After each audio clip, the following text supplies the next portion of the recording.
ครั้งแรกเลยที่ได้มาอยู่ใกล้สร้างตัวเป็นแบบนี้มาเมืองเฟืองครั้งนี้ได้เห็นสร้างแล้วก็อยู่ใกล้สร้างที่สุดในชีวิตเลย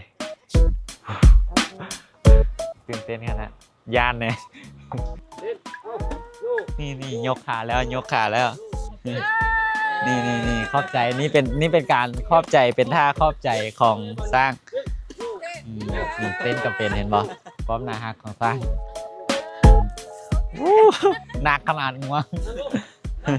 ตอนนี้กำลังชินั่งให้เบิ่งนี่ตอนนี้กำลังชินั่งให้เบิ่งนี่กำลังนั่งแล้วนี่เห็นบ่คือโต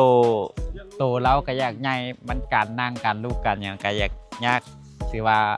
เฮ็ดสำนีได้ก็ถือว่าเก่งแล้วถ้าใครอยากเห็นสร้างแบบนี้มาคาเฟ่ผาเรืองเด้อจะอยู่ทางหน้าคาเฟ่ผาเรืองนี่แหละเมืองเฟืองเด้อคาเฟ่ผาเรืองเมืองเฟืองนี่เห็นบ่นี่ความน่าฮักของสร้างใครอยากเห็นมาเด้อได้มาอยู่ใกล้ๆสัมผัสกับใกล้ๆกับสร้างตัวเป็นๆแบบนี้อยู่คาเฟ่ผาเรืองเมืองเฟืองแขกเวียงจันทน์เด้ออยู่ทางนี้มันจะเป็นคาเฟ่จะอยู่กล้องผาแบบนี้เลยตัวนี้จะเป็นผาเรืองสำหรับตอนเช้าฮอด11 โมงแมนเพิ่นจะเอามาอยู่คาเฟ่ผาเรืองนี้และส่วน12 โมง1 โมงไปช่วงแรงไปแมนจะไปอยู่หาดดอนกลางเด้อแมนไผอยากขี่สร้างเพิ่นกับบริการให้ขี่ได้ไผอยากขี่สร้างกับขี่ได้ถ้าอยากขี่สร้างเราไปหาด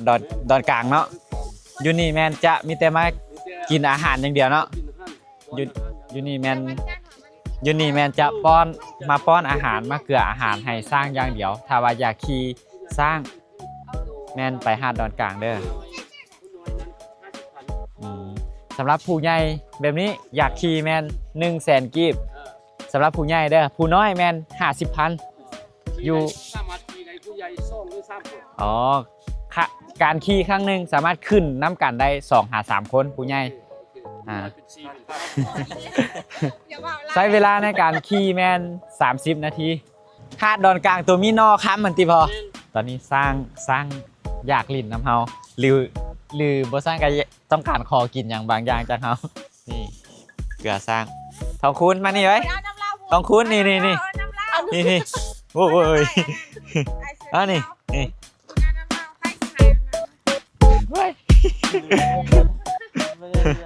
น้องสร้างตัวโคตรใหญ่จักปีแล้วนี่31อายข่อยเลยนี่ข่อย31เรา37สร้างอายุ37 ปีเป็นเอื้อยตัวแม่เด้อซื้ออย่างเกาะทองคูณนางทองคูณสร้างนี่มีอายุประมาณ100 ปลายกว่าปี130 ปีซื้ออาหารให้น้องสร้างกินได้เลยดูไหมจับได้มาอยู่ใกล้ได้เลยมาลดมาใกล้ๆรถไอ้นี่ความน่าฮักความเป็นมิตรของสัตว์มาอยู่ใกล้บ่ได้เป็นอย่างเลย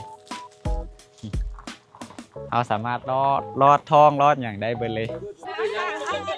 ว่าเป็นยังเอาของเขาดิเอาแนวกินแมนไปเอาเด้อขอบใจพ่อบ๊ายบายมื้อหน้ามาหาใหม่เด้อบ๊ายบาย